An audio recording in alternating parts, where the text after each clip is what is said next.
Hi, welcome back. I'm Kurt with LifterLMS, and in this lesson, we're going to talk about the WordPress ecosystem, how to get into WordPress to start using it. There's two main pathways to approach starting with WordPress. One is to go directly to WordPress.com and get started there, working directly with WordPress and building on their servers and looking at the packages they have to expand your website presence as you build your project. The other option is to go the .org way, and that's where you take a free copy of the open source WordPress platform and put it on a hosting source of your own choosing. That's what we call a self-hosted example of WordPress. Now, let me give you just a quick view of what the .com site looks like. When you go to the .com area, you're going to see WordPress.com.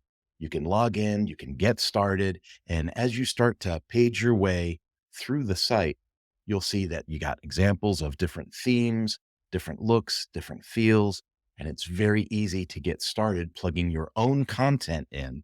And then as your project grows, you can take a look at the packages, starting out for free, going personal, premium, business, and actually taking the product you make here and pointing it to a custom URL, meaning a website address of your choosing. Now, the other thing that we can take a look at is the .org example.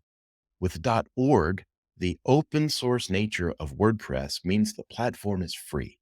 So we can take WordPress and we can put it in any hosting environment that we choose.